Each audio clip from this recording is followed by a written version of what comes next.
Good morning, everyone. This is Michelle Hughes from Ageless and Timeless. We're filming today from San Francisco, and my guest, Dr. Dayan Goodenowe, is in Temecula. So we're both California today. And many of you know Temecula as the new wine capital of California. I guess I don't think Dr. Goodenowe is actually partaking in the wine part of the industry, but he does have an institute located in this lovely town of Temecula, which we're going to talk about in a moment. So welcome, Dr. Goodenowe. Thank you, Michelle. It's a pleasure to be here. And you know what? I asked Jessica, your assistant, because your name, Dayan, I heard some people pronounce it Dan and some people pronounce it Dayan. So which do you prefer? Oh, Dayan. Day in, day out. So that seems more sophisticated anyway. So, okay. So Dayan Goodenowe. So I want to tell a little bit about you, and then I'm going to let you take over. So there's a lot of definitions of terms that you're going to want to hear after we do a brief intro. But Dr. Goodenowe is a neuroscientist. That's number one definition, and we all know what that is. He is also a epidemiologist. He's a synthetic chemical researcher, right? And also a biochemical researcher, right? So there's so many titles, and I don't know how you sleep at night because you are so busy. He's just written a book called Breaking Alzheimer's, which is probably one of the most cutting edge and exciting books to come out on the subject of dementia and Alzheimer's. We'll be talking about that as well today. So, okay, so Dr. Goodenowe, how did you get to where you are today? What were the inspirations that put you on your path to doing what you're doing today, which is groundbreaking research and, of course, protocols for anti-aging? Well, thank you, Michelle. Yeah.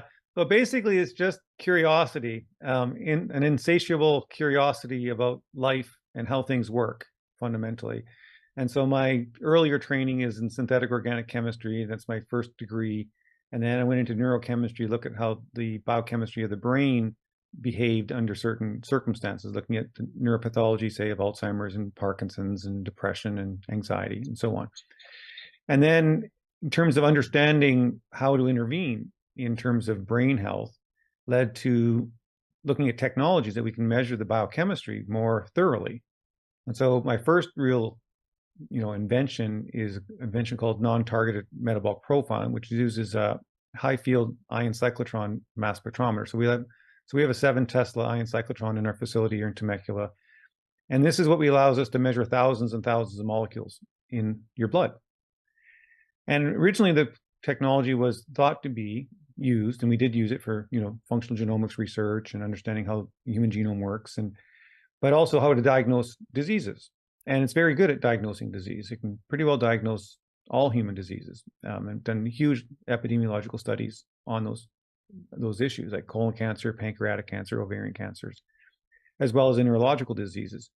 But what became clear from that research was that there was biochemistry occurring before disease, because when we looked at the biochemistry of people with disease and without disease, and then we looked at them again after they've been technically cured, like so the cancer has been removed and they've been considered cancer-free, many of these biomarkers didn't go back to normal, which meant that they were preceding the disease. And this was quite shocking. However, in retrospect, it shouldn't have been so shocking. It sounds pretty obvious now that I know more about this thing. And so what we found over time, and what I found when looking into the biochemical pathways, is that we actually have a health state. Like, we are fundamentally healthy, and we deviate from that health. And that deviation from health identifies what diseases we have a risk of becoming in the future. Basically, it's measuring bald tires, right? So you can say you got a bald tire, may not be flat today, but you know what? If you run on the wrong street, you're going to get a flat tire. If the right circumstances arise, you're going to get a flat. And that's the biochemical issue of prodromes, basically predictability of the future. But these prodromes are essentially deviations from health. Like a bald tire is a deviation from a brand new tire. And then when you start looking at that and when you start following that bouncing ball further and further, you start saying, okay, how do we correct these issues? How do we correct these biochemical deficiencies? And one of the critical ones was these class of molecules called plasmalogens, and they were related to Alzheimer's disease, and how the low levels of these plasmalogens correlated with the severity of dementia, correlated with the rate of decline in the elderly. And so then the next question says, okay, well, what are we going to do about it? Like, what can we do about this? And the advantage I have as being a chemist is that I can design molecules. And so I designed human biochemical intermediates. Basically, it's advanced nutrition. So what I do is I do basically advanced human biochemical engineering is what I do. So we basically identify the biochemical intermediates that the body needs that we can provide as food, natural food supplements that can restore biochemical health. And then when you talk about ageless and timeless, which is the title of your podcast series, is that people think of this world, think of this concept of immortality, right? And they think that they're going to seek it. They think that immortality is something that you go out and get. In fact, that's not true. Immortality is something that you're born with. You actually lose your immortality. Okay, immortality is basically life, and it's not. And this is what happens a lot in life. We confuse the absence of a thing with a thing, right? So if you're a scientist or a physicist, and for example, there's no such thing as cold. Like cold is not an actual thing that exists. What exists is the lack of heat. So when you cool your house, you don't actually put cold air in your house. You pull hot air out of your house. And there's really no such thing as darkness. Darkness is the absence of light. And so life and death. So there's really no such thing as death. Death really isn't a thing. Death is the absence of life. Is when you lose life, you die. And then you have to ask yourself, well, then what the hell is this life thing they were talking about? And really, you're born with it. So you have life, it has function, it has purpose, and we have to maintain that. And so sometimes when we talk about this anti-aging or reversing aging, that really isn't possible. What you have to do is you have to go forward to a younger you. You can't go backwards to an older, younger, a previous younger you. You have to go forward to a new, younger you. And that's some of the advanced work that trying to educate people that we can actually do this. Like aging is not a bad thing. You just need to age in the right direction. You need to age towards a younger you, a more healthier you, a more vitality you. And we need to understand what that means. Like your purpose in life drives your ability to get up. So yeah, you said your head might spin because all the things I'm doing, but that gives you purpose, right? I have children with rare diseases that I treat, work with their physicians, and we can circumvent their genetic disorders. And in the elderly now, we can do significant recovery in dementia. We have a clinic now in Canada where people actually physically go to, and we teach dementia recovery and rehabilitation. And I just recently showed people how you can reverse brain aging. So I did my own advanced MRI. A lot of these technologies are available. They're just not used in a routine way.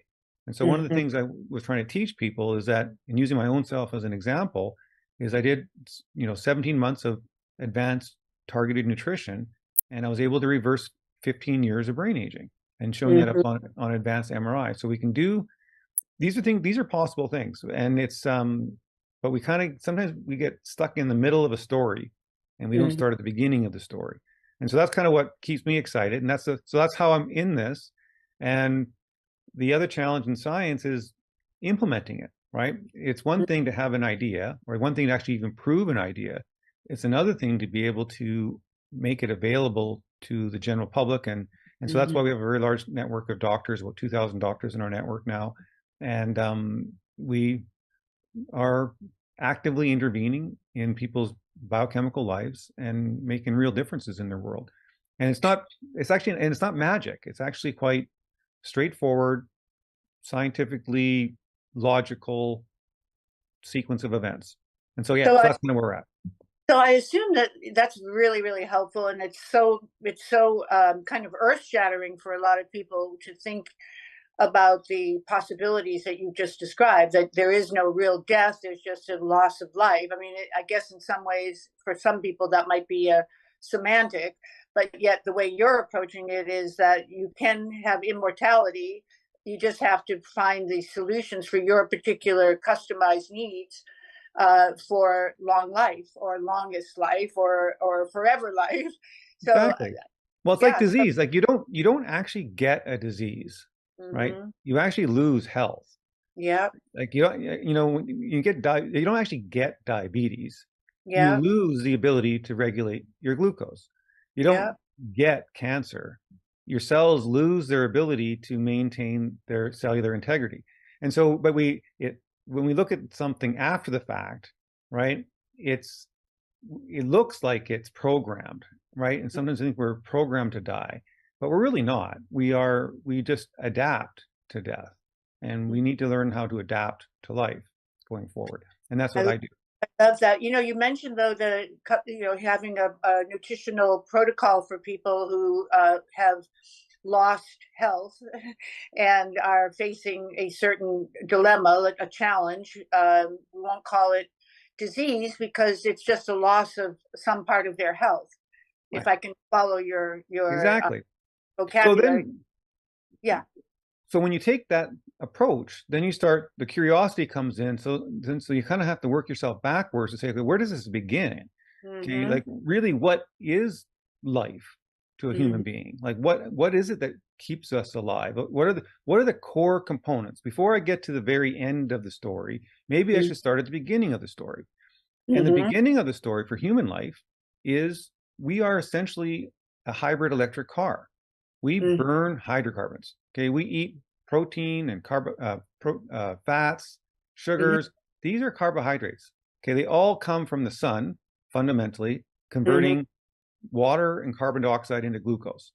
And Mm-hmm. then different various animals and microbes in our environment convert that to much more complex molecules. But what we do is we take these hydrocarbons and we physically burn them. We burn them into carbon dioxide and water, just like a campfire does, right? And we breathe out the carbon dioxide and we pee out the water. And then Mm-hmm. we take the energy that's formed from that burning process, just like the furnace in your house, and we charge a battery with it. So we run on battery energy, and the battery is this mitochondria. And so Mm-hmm. and that's quite, you think about it, the human body is literally on fire, right? We're burning carbon dioxide, creating water, and we're taking that energy and we're charging a battery called the mitochondria. Today's podcast is brought to you by Qigenics. From stem cell therapy to lifestyle coaching, Qigenics is the perfect place to go for all your health and wellness needs. This health clinic is amazing at getting you personalized medicine and wellness that is unique to you. Use the code AGELESS and you'll get 20% off your first service with them. Go to www.qigenix.com to find out more information about these powerful methods. It's mind-boggling. Okay, you have 30 some trillion cells. Each of those cells are going to have hundreds of mitochondria. So you think of your Tesla car. Okay, the human body, if you kind of make it, if a Tesla car was built like a human body, every single drop of paint, every piece of rubber on the tire, everything in that entire car would be the battery. Okay, the whole car would be the battery. Like there wouldn't be a battery pack. The entire car would be the battery. And that's how the human body is. And that's how we have such fine-tuned energy supplies all across of it. So first part, we need to maintain the mitochondrial strength. And that's oxidative stress management. It's it's your B vitamins, your B12s, like there's a whole bunch of stuff in there, right? And then the other part of your human body, so mitochondrial, so I teach people how to restore mitochondrial health and maintain that level. And part of it's your physiology as well. And the other big part of human physiology is our membranes. Okay, you have these 30 trillion cells, and these are like little apartments in a huge, huge apartment. They're all separate from each other. And there's some sort of compartmentalization, just like you separate your kitchen from your bathroom, so you can do some functions in one area of the house without affecting the entire house. And your body's organized like that. But everything in the human body is alive. Like it's not like bricks and mortar or the plaster of your walls. These are living materials. And the living materials that your body uses to create walls are called lipids or phospholipids or fats. Right? And they create the bilayers, and they determine whether your walls are in good shape or whether there's holes in the walls or whether they're too stiff or misform. And so the phospholipid balance of your membranes becomes absolutely critical. And this is where the plasmalogens come in, because that's one molecule class that is very strange. We're very dependent upon them. We get some from our parents or mother in breastfeeding. So it's the natural source of plasmalogens is in breastfed babies. And that's why breastfeeding is so important for the first 6 to 12 months, especially for the myelination of the brain. And then eventually the human body catches up and can make its own plasmalogens. But it's not a small amount. It's like 30% of your brain. Like all this myocarditis that you're seeing out there with people dropping dead, that's from plasmalogen losses in their heart.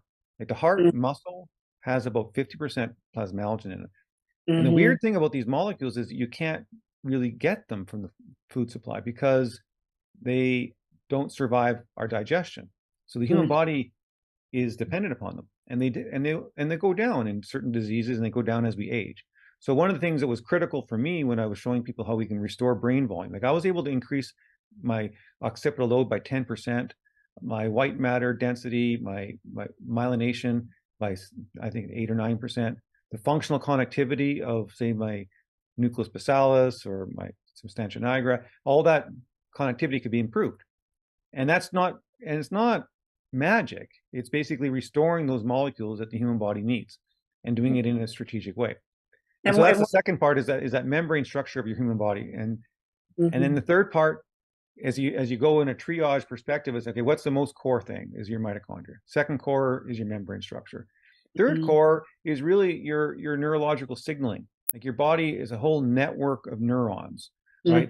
That communicate, connect, make things happen. The brain, of course, is the only thing. I tell people that the entire body is basically designed to keep your brain fed, right? Because I can replace your shoulder, I can even replace your heart, but the one thing I can't replace is your brain. And your body protects it pretty aggressively with the blood-brain barrier.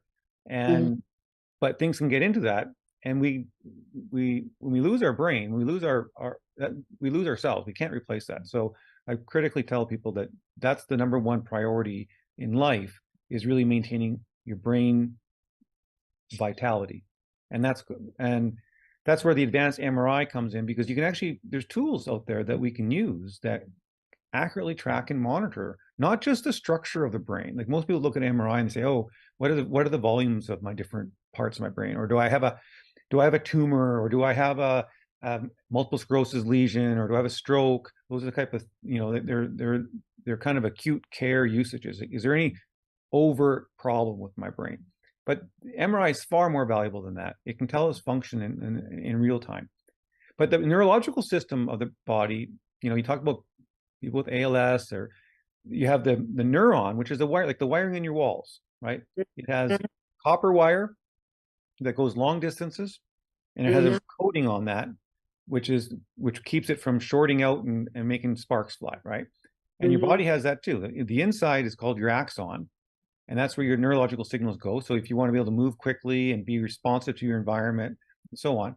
And the outer coating is called your myelin. And those structures have very specific nutritional needs and physiological needs, right? Like we have, the body doesn't really stop. Like, I talk to people with the heart or the brain. Like you never, you can't just turn your heart off for 6 hours and give it a rest. Like it never stops, which in itself is pretty. The more you look at the human body, the more in awe you become of what it actually can do. Like think about that, 60, 70 beats a minute from birth.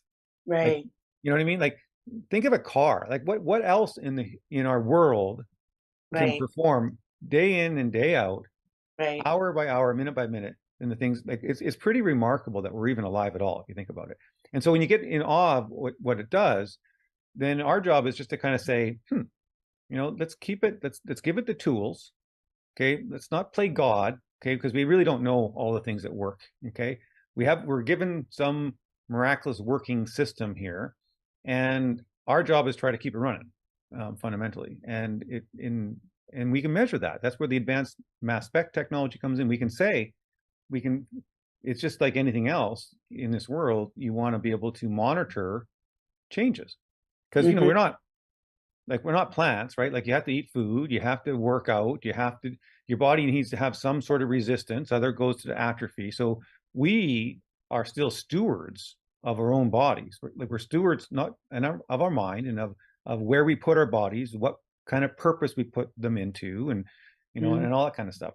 And so, and that kind of interaction between putting yourself in the right environment, forcing your body to adapt to certain things, right? The reason why we work out, I tell people, we work out. Working out is bad for you. So I say exercising is bad for you, but recovering from exercise is pretty good. So you want to it's the recovery, because what you're doing is you're tricking your body.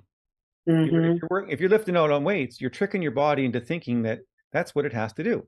So it doesn't know any different. It thinks if it thinks you have to lift 100-pound weights, it's going to adapt to 100-pound weights. So the day that you're not lifting those weights, you have all that extra capacity. Or if you're doing cardiovascular training and you're improving your oxygen utilization, you're tricking the body into thinking it needs more efficient oxygen utilization. And so you are now actively supporting, teaching your body, just like you would teach a child, skills for a particular environment. And that's what we do as a steward. So combination of those two things, but like you can't take a malnourished person and put them in the workout room and expect them to build muscle. Honestly, this is so important. Everything you're saying, it just resonates, and it's so aligned with the purpose of Ageless and Timeless, because as you said earlier, we're thinking ageless and timeless, i.e. immortality. And that doesn't have to be a pipe dream. And this is, we're not saying what your particular customized experience is going to be as an individual, but we do know that you have some control over the choices, and we are the sum total of our choices. And even though you've talked about and referenced nutrition programs and exercises, we'll talk about that in a moment, because I do want people to understand that there are some things that you should do and there are some things you shouldn't do, and these are the things that you should do to support exactly everything that you've just described in terms of the maximum performance of that electric car. So, or the performance of the wiring in your home, or those metaphors that you've used are very, very proficient, because they do give people a way to relate. Some podcast guests have said aging is a disease. And I know when I spoke to you originally, I mentioned that to you, and you said, "Oh, no, that's a very bad way to look. That's a negative approach to what we're all trying to accomplish here." So could you touch on that for a moment? And aging is absolutely unambiguously not a disease. Okay, it's just not, period. Okay, and so because what aging is, it's an association with the probability of a negative outcome. Okay, so when you have, over time, you have a higher probability that something will fail. Okay, take a car, right? Might be the brakes, might be the transmission, might be the headlights, might be the windshield, but over a period of time, there is going to be an association with how old the car is to certain breakdowns. Okay, so age is simply an association. It doesn't cause the outcome. It's just associated with the outcome. And that's an important, very, very important distinction, because people want to think that you're programmed, okay, that we're programmed to die. And that is absolutely just not true. Okay, we adapt to it. People change their lifestyles. They lose their purpose in their 20s and 30s and 40s, and their kids grow up, and the things that they had a purpose for, they don't do anymore. And then they have this idea that they're going to go retire. Okay, well, that is you're accepting death at that point in time, because you're going to say, you know what, your body is going to adjust to the demands that you keep putting on it. And so the aging thing, it's just not, because first of all, it's not a definable feature. Okay, you don't die of one thing. Like, you don't all die of a heart attack. You don't all die of pulmonary disease or stroke. So you have a whole list of age-related or age-associated mortality causes. And so even if you live to 110 years old and that person at 110 dies, their whole body doesn't die at 110.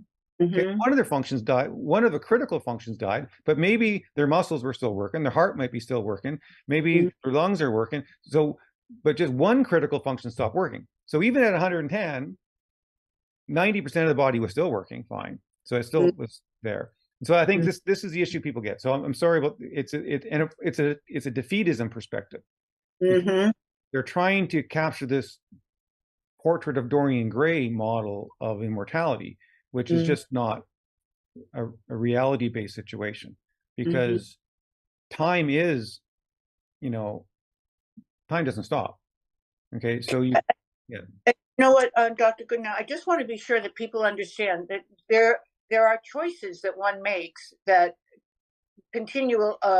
make this continuum that you're discussing with us right now a personalized, customized experience. So if you mistreat your body, you are going to get that result. So like they say, food is your health, right? And or health is wealth, or all those kind of platitudes. But what you're describing is the possibility, and not looking at the experience as a negative, but as a positive.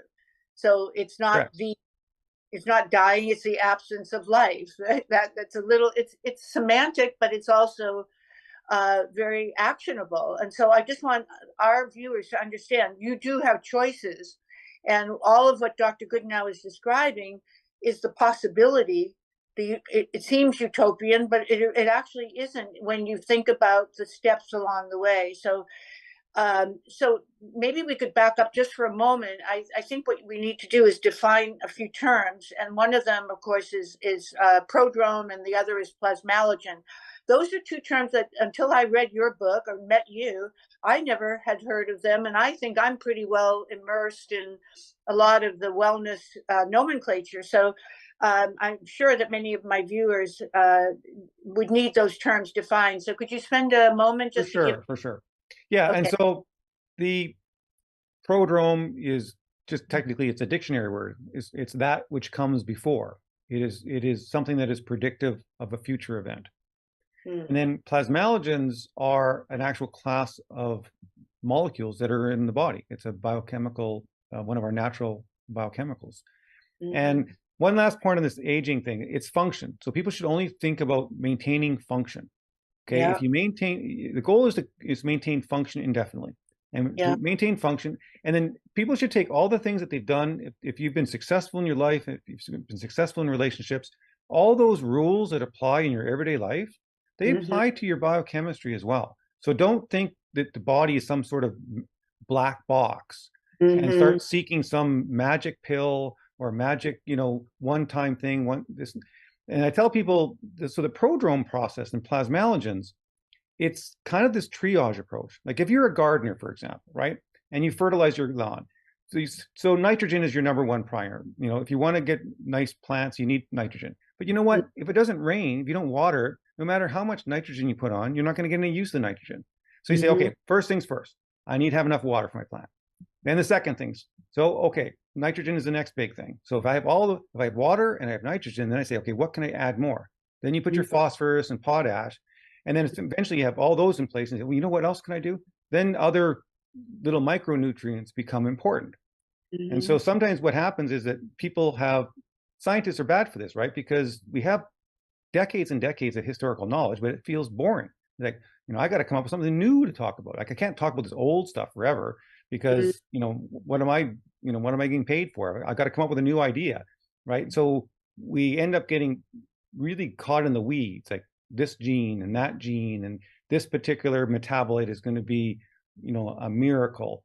And when we forget the real basics of stuff, like those can be very valuable, especially if you've taken care of all the rest. And that's where prodromes come in. Okay, so the prodrome basically says one thing we know: the most accurately defined human condition is health. If you go online, you look at biomarkers for Parkinson's or biomarkers for diabetes, well, it's always going to be controlled to a normal population. So like a normal population or a healthy population is always the control arm of every single trial, right? And so we get focused on the car accident and we lose sight of the operational car on the other side. And what I've done basically says, you know what, let's not focus on the car accident. Let's focus on the functionality of the car so we can understand health. And I don't need to wait for my engine to seize. I already know that if my engine oil is low, that's bad. I don't have to wait for a cardiovascular event. I don't have to wait for my vision to get blurry. I don't have to wait, okay, for neuropathy. Okay, I can intervene at the deviation from health stage. I don't need to know, because that can happen. There can be multiple consequences from one thing. And so that's where the prodrome testing comes in, right? Is saying we know what the healthy optimal function is. Like that is actually not ambiguous. We know it. Now, what the hard part is we don't always know exactly how to fix every single thing in the world. But fundamentally, conceptually, it's just now a matter of that's where our scientific minds come in. And so the plasmalogens are one of those really high up on the food chain. They're on that water nitrogen level type of thing. They're one of the core components that really affect our aging. So it's one of the places you want to start. Good nutrition, your B vitamins, and your mitochondrial health. Obviously, that's key.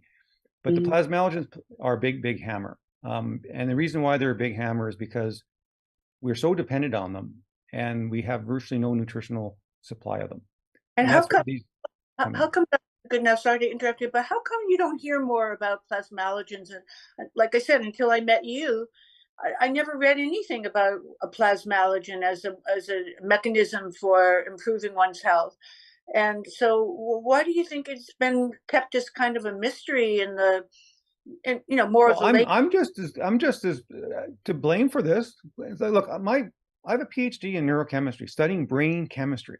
Okay, I never heard of plasmalogens until I saw them on the mass spectrometer. Then I started looking at this stuff, and I said, well, you know what? There's some rare diseases with plasmalogen deficiencies, and the reason why it's escaped the general medical community is because typically we're pretty good at it. We're pretty good and robust at making these things, and the analytical technology to measure them is hard, and they really only really affect us late in life. And so the study of age-associated diseases is not that long. Most of medicine has been focused on acute issues, right?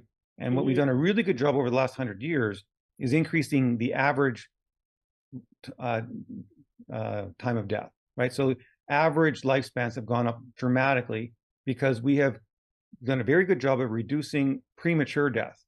But maximum lifespans have virtually been unchanged. So we haven't been able to increase lifespan. And that really is a different situation. So plasmalogens are one of those critical things. I found them on the mass spectrometer. I started doing research, and I'm going, my goodness gracious. Like this is, there's like 30% of this stuff is your brain, your hearts, your lungs. Children, young children that are born prematurely and will have bronchial dysplasia will have plasmalogen deficiencies. So it's there, but it was kind of just buried. It's kind of going into a town and going downtown and seeing a bowling alley, walking in there and saying, wow, there's all these people bowling. People still bowl? Wow. There's a whole world. Like, and that biochemistry and science is the same way. Everyone gets their own field, and very, very often a specialty field will just be there in its own little world without anyone knowing about it. Did you find that you had a lot of resistance in the allopathic, even in the regenerative medicine world, when you introduced this concept of plasmalogen? Not really. It's the awareness is growing quite dramatically. The reality is that the results are really dramatic. Like in autism, like we see children getting better in literally weeks. Like I just was talking to one of my doctors yesterday, and he said he had a 3-year-old autistic child, completely nonverbal, been on mitochondrial support in the plasmalogens, and in 3 weeks he's speaking 25 words. Wow. Okay? Right. These are crazy things. I got children with terminal leukodystrophies that their brains are remyelinating when they're on plasmalogens. I got little children that you've seen videos of. Little Thatcher, he has a rare disease of RCDP. He couldn't walk. He was in a wheelchair. He couldn't communicate. He runs and plays with his brothers now. We have significant improvement in dementia. So the doctors, they have, when they start using them, that's the nice thing about it. There's an academic side of it. Intellectually, I can say, yes, here's the science, here's the logic, here's how it's supposed to work. But when you put it in your real world situation and people see it themselves, it really is hard to. We're programmed not to believe you can cure anything, or we're programmed not to believe people get better. So as soon as they start noticing that, it doesn't take very long for them to get convinced. Well, so how does a a patient increase their plasmalogens? What is the protocol that you use for accomplishing that task?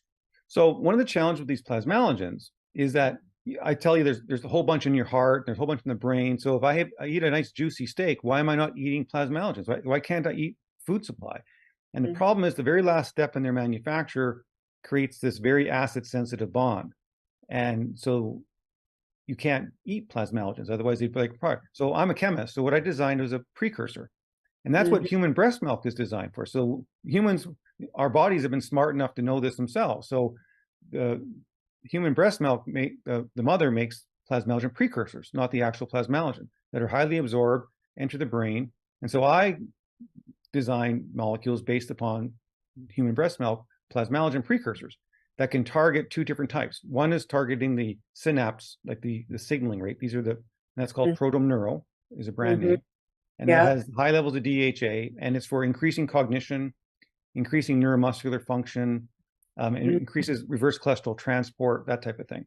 And then the other one is that protective coating that goes around your axons, and that's the omega-9 or oleic acid version of the plasmalogens. And that is for myelination, and that's what we use for multiple sclerosis, for autism, for improved sleep, improves that type of memory and so that's the brand name, the Glia, right? GLI, Glia, yes. right?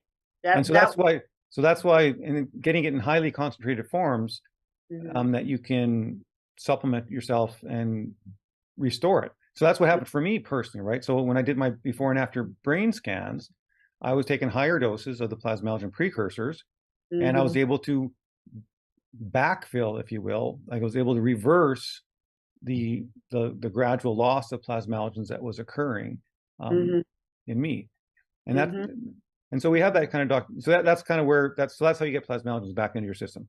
Okay, so did the Prodrome scan, the one that you had me do, which I will get the results I think next week. But when you do that scan as a patient of your clinic, what are the biomarkers? What are, other than what you just described, what are the results that you're going to see by having that scan done that will help you to determine protocol? So what I did when I designed the Prodrome scan test is I cherry picked all the core components of physiological health of a human being, and put it in a format that a doctor can look at and get a 20,000 or 30,000 foot view of the individual. Okay, because one of the problems with science is that people will take one biomarker and they'll want to make a big interpretation, like just your homocysteine alone, for example, or your cholesterol level, and they'll try to use one biomarker and interpret the whole story. And that's not an accurate way of looking at a complex system like the human body. So Prodrome scan looks at this membrane structure and function, like I mentioned. So those phospholipids that are critical for membrane structure and function, it measures those in the accurate way, because there's certain molecules that are really strong epidemiological risk factors. Phosphatidylcholine, for example. People think of Steve Jobs. He died of pancreatic cancer. Without even measuring his blood, I can guarantee that he had a choline deficiency, because virtually all pancreatic cancer sufferers are choline deficient before they get pancreatic cancer. So we measure the choline levels, and that's a critical thing, especially people that are strict vegetarians. They can have challenges getting the right nutrients in their body. Like, it's okay to be a vegetarian, but you got to remember, you are not a plant. Okay, you are an actual mammal. So you have nutritional requirements that a mammal requires. So if you're not going to eat other mammals, you're going to have to make sure your food supply provides you with those components. So just be smart about it. And so cholines are one of those issues that you sometimes don't get properly So Dr. Goodenowe, what's the best way to get phosphatidylcholine? I know lecithin has been touted, but there's some side effects for some people with soy. So how do you improve phosphatidylcholine orally? So that was a big challenge for me, because there isn't a good source out there other than eggs. The only real good source is egg yolks. So actually, this is good timing. I'm just launching an egg yolk oil supplement that has natural animal-based phosphatidylcholine. The other sources are sunflower and soy, but eggs. So the issue with the plant-based or seed oil-based phosphatidylcholine is that it has high levels of linoleic acid, your omega-6, Yeah. and it has the structure of the phosphatidylcholine is not natural to the human body. Now, the body will eventually convert it, but it takes extra energy. And you want omega-9 phosphatidylcholine. That's what your body wants.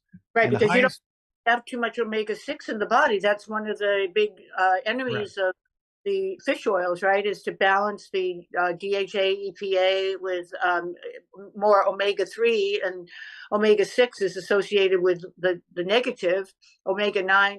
One other omega that I was wondering about too is omega-7, sea buckthorn. Do you recommend that as part of your protocol? no, it's a very small, those are trace. When people talk about fats and lipids, Yeah. don't try to get your extra vitamins from those sources. Those are Okay. core nutrients. And so Okay. the issue, there's three main ones you want to keep, is your saturated fats, which are Yeah. actually good for you, by the way. It's a total scam against Mhm. saturated fat. Mhm. Okay, this is the best way to think about it. Okay, so you have fat. Like when you, like your body makes, you physically make fat, okay, Mhm. oil. It's called triglycerides, and it sends it to your fat cells. So Mhm. the first question you might want to ask is, well, what if the human body has to make fat? What kind Mhm. of fat does the human body want to make? Mhm. And the type of fat that the human body makes is saturated fat, like palmitic and stearic acid, plus omega-9, oleic Mhm. acid. That's what the human body will make to store for later. See, your Mhm. fat cells are your gas tanks. Okay, your body basically stores energy with high density energy called fat, triglycerides. That's what the Right. human body basically stores. And Right. so when you're looking for a nutritional perspective, this big omega-6 dispersion that we've had really only happened in the last 100 years. Okay, this is when the seed oil industries, and it actually started with Crisco, with people trying to get away with, how do we deal with all these cotton seeds Right.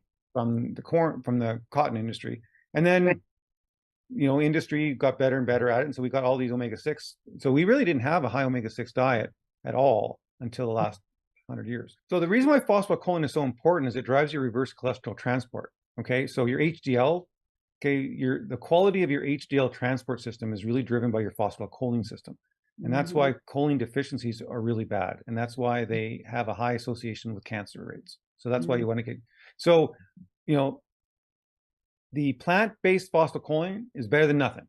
Okay, so I've been struggling with this because it's better to get plant-based phosphatidylcholine than be choline deficient, for sure. Okay, don't not take a plant-based phosphatidylcholine, but it's just not ideal for the human body. So I've finally been able to design and manufacture, and that's just I just actually announced it here in August. So it hasn't hit, actually we haven't started shipping it yet. So by September we'll be shipping. I'd love to get some of that for sure. And you can Because blend it with things. Like it mixes anything up together. You can make smoothies with it and all kinds of right. things. So I had a question because when I read your book, I was really quite happy about this, but I wanted to ask you about it. You say that cholesterol, which of course the allopathic world tries to tell you to be 200 or below, but you say in the low 200s or even I think in one place in your book you said 220 to 240 was an ideal level, but that's really going against, of course, the pharmaceutical industry that wants to sell you more statin drugs, and so they lower. But of course, people who are studied this know that cholesterol is actually good. It's just the size of your particles and the bad cholesterol that can block your arteries. But you're focused on the cholesterol absolute plus the HDL, which is the transport. So can you just give us some markers of what to look for in our blood work? Is 220 to 240? Sure. Let me give you the quick short list. So we talked, Sure. we got on a sidetrack with the Prodrome scan, but let's talk about, because Yeah. cholesterol is in the Prodrome scan test. Yes. Yeah, this obsession with low cholesterol is probably one of the biggest health scams ever. Yeah. Okay, it's just not true. Like the epidemiological data is undeniable. It is extremely robust. People with cholesterol between 220 and 240 have the longest lifespans. Full stop, period. As soon as your total cholesterol level gets below 200, your all-cause mortality goes up. That's just an absolute fact. It's not even up for question. So the question now becomes, where did all this statin cholesterol lowering concept, like, how did this even get in to our mindset? If this epidemiology is so damn clear, how could we even remotely get into this mess that we're in? And the reality is that oxidized LDL, okay, when you have oxidative stress, okay, and cholesterol, which is not the cholesterol, but the LDL particle that carries cholesterol. That's a whole different conversation about the different cholesterol particles. This is where people get into the weeds and they forget about the big issue. Is that when you have oxidative stress and you get oxidized LDL, okay, that is pro-atherogenic. So it'll promote atherosclerosis. And so what the geniuses in the pharmaceutical industry did is they invented a molecule called statins. And what statins do is they block your cell's ability to make cholesterol. Okay, but your body needs cholesterol. It's probably one of the most important molecules of the entire human body. Right. And you also need it for your hormones. All your hormones come from cholesterol, like, many of them. So anyway, so what statins do, they block your cell's ability to make cholesterol. And so it forces all your cells to suck cholesterol out of the blood supply because they can't make their own. They have to pull it in. And that's how statins lower your LDL. And so if I force your cells to take up all this cholesterol, it will bring in any kind of oxidized LDL that you have. So, and this has been proven very, very unambiguously in the clinical literature. Statins have no positive impact on cardiovascular outcomes in people with low oxidative stress. Only if you have a high CRP, okay, will the statins have an outcome. Well, you know what? There's lots of ways to lowering your CRP without using statins. So bottom line is, if you keep your oxidative stress level low, cholesterol levels are completely benign to the human body and actually benefit you long term. So the other things, let me give you some really high points for people when we have limited time. The other one that you can get on your regular lab test, we put it in the Prodrome scan, but you can get it anywhere, is your creatinine. Now they measure this for your kidney function. But what's more important than high creatinine, of course, really, really high is bad because your kidneys are failing. But for most of us looking for longevity and health and vitality, it's low creatinine. Okay, low creatinine drives muscle wasting in the elderly. And it's one of the most critical biomarkers that we don't take advantage of. And it's so easy to fix. You just go to the health food store and grab creatinine. Okay, it's cheap as dirt, comes in a big bucket. Okay, and take creatine. So creatine is something that everybody over the age of 40 should be on, period, full stop. And what it does two things. Not only does it restore the phosphocreatine in your muscles, which is critical, which is where this creatinine comes from. But it also reduces your homocysteine levels because your like your body will make 4 to 5 grams of creatine every day for your body, for your muscles, your brain. We use it for short-term energy. And it's a really high metabolic demand. So if you take creatine as a supplement, what you're doing is you're taking the pressure off your own internal system. So creatine supplementation is a must for anyone who wants good healthy muscle growth and development as they get older. Because muscle wasting is a big thing. Do you think taking it as a powder is better than a capsule and the creatine? Because I know it's just so hard to get enough capsules. I take my creatine with my morning coffee. Like it mixes with anything. So, and that's where I put it in my coffee in the morning. And yours is a powder. Whose brand do you like?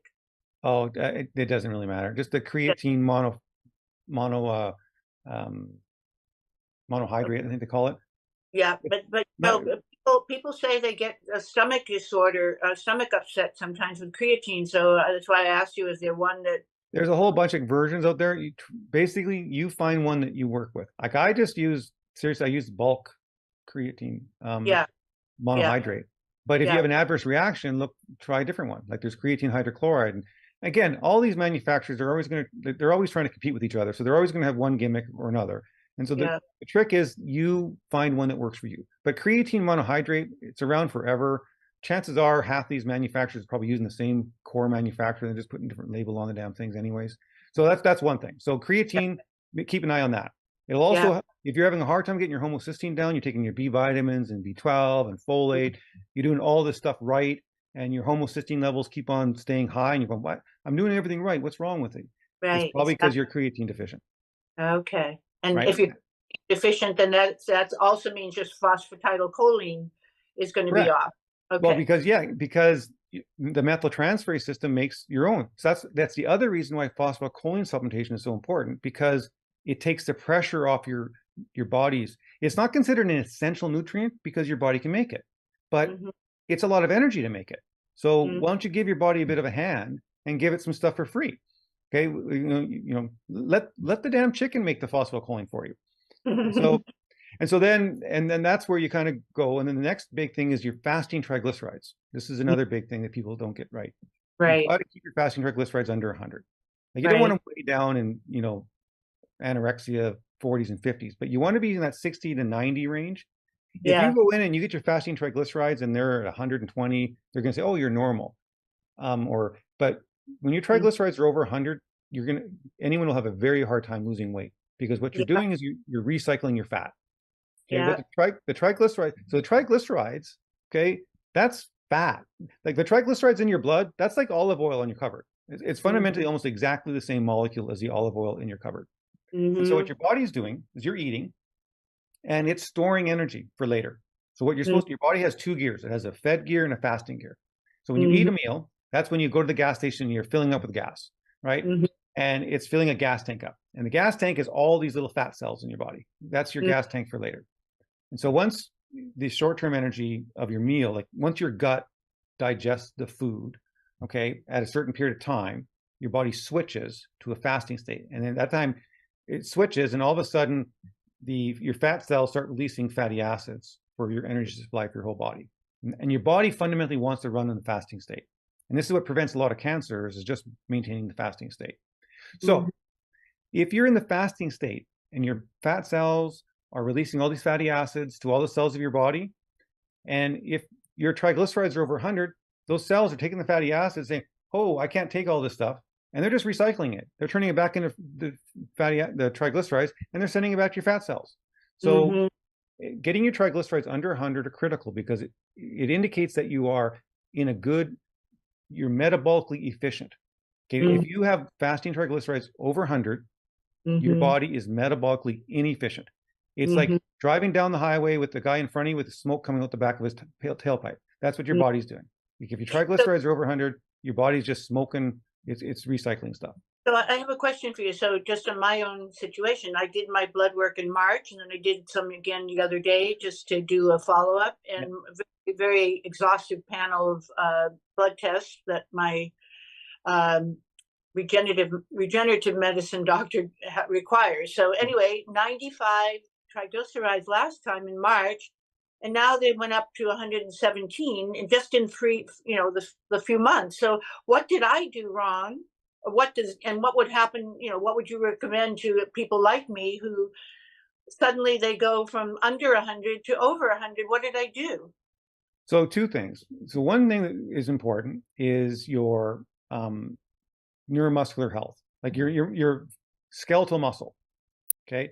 So when people have improved peroxisomal function, so if you're doing everything right, but number one is this creatine thing and maintaining skeletal muscle mass.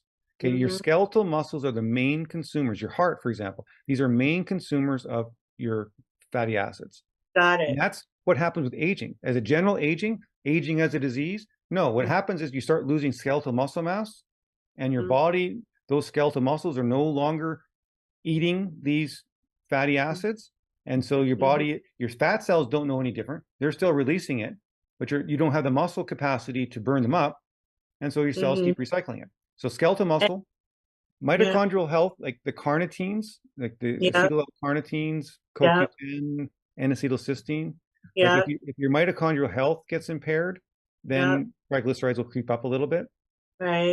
But don't get obsessed. That's not super bad, okay, where you're at. And it could be on any given Sunday. And that's why we have our own labs, because, I like to trust, I'm a very suspicious, untrusting person when it comes to this kind of work. And so I like to. But normal for what? When they put these on the lab tests, they're really can be quite misleading. Correct. So I'm really excited to get your test results. Well, see, like think about normal vitamin. Like if we use normal levels for vitamin D, okay, Right. nobody would be on the proper vitamin D supplementation because Right. the natural normal levels are all low. Okay.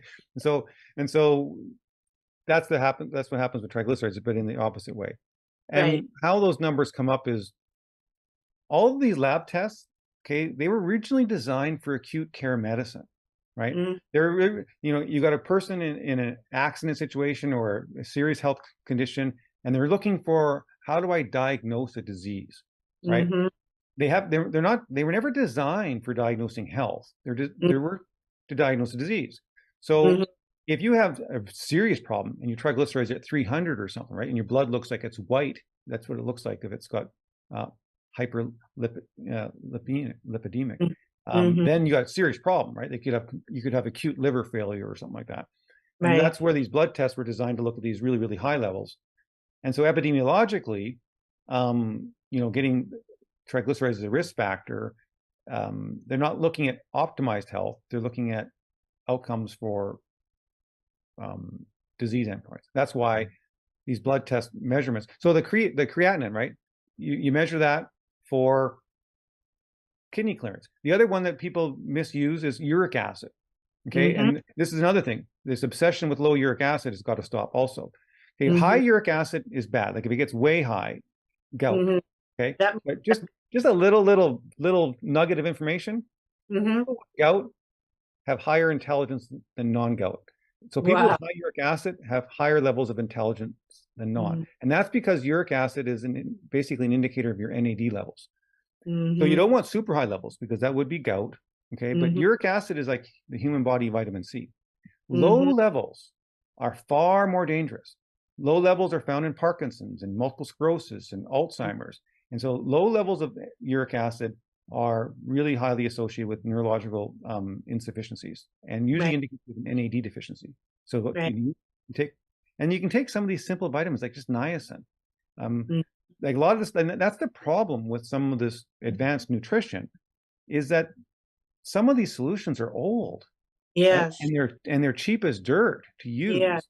And so as a company, in an industry, like how do you make a profit selling stuff that has been around for 100 years and Mm, it's cheap, cheap, cheap. And so mhm, people are always trying to find some little nuance to mhm, differentiate themselves in the marketplace. And some mhm. of those stuffs are valuable, right? But a lot of it, you know, in a short-term thing. But when you're talking about longevity and you're thinking, I want to live for the next 300 years, so Mhm, I'm going to be taking something not. I don't really care about the 1 week effect of something. Like I mhm, want the multi-year effect. So if I take the proper B vitamins for a proper period of time, my mhm, body should get equilibrated to that, right? mhm, And I'm interested in having the things that my body naturally wants to have. Okay, like mhm, what are the natural intermediates in our food supply? What are the natural intermediates in our own human biochemistry? And so how do we engineer ourselves, not try to outsmart the human body, but actually just try to say, I just want to figure it out and mhm. I just want to give it what it's asking for. So I want to be able to listen to the body. I want to say, please tell me what you're missing. Like Yes. how does the body tell me what it's missing? And the only way Yes. it can tell me is through advanced blood testing. Yes. That's how the body talks to me. It says Yeah. that's how it tells me because it can't go to the grocery store and pick out a bottle of ice cream versus a bottle of coconut milk. Like it Right. can't tell the difference. Like that's my job, but it can Yeah. at least tell me what's going wrong. But if I'm Mm, not listening to that person, okay, I can't do anything. I can't help my body if I don't listen to my body, and that's yes. our job as.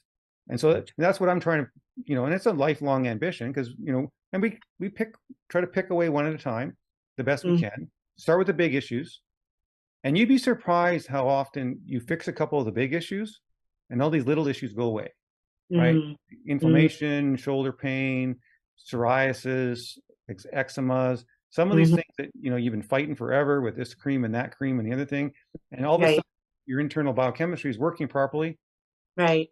stuff goes away. Yeah. You know? And one thing on niacin, I think we should tell people that it is better to take the flush niacin, even though it's a little Yeah. uncomfortable after you take it, but it does far more good than the non-flush, right?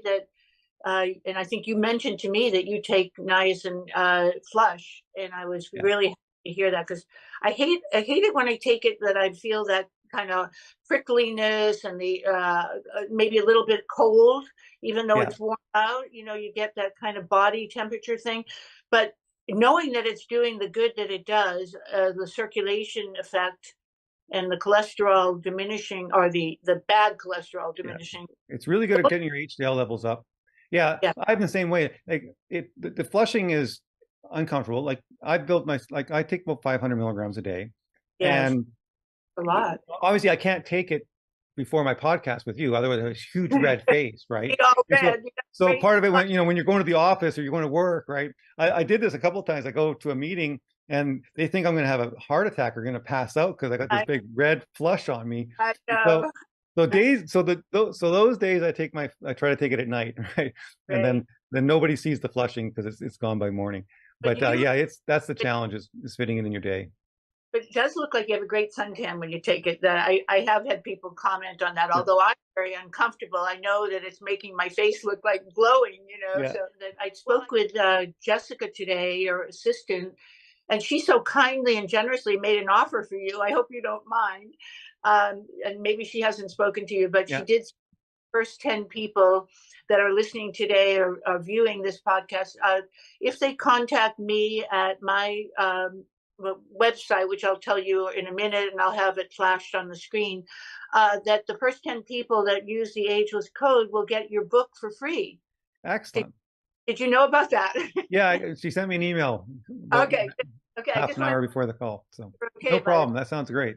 Okay, so for everyone that's listening, my website, my email is themichellehughescompany@gmail.com, and Michelle is with one L and an E, and company is spelled out singular.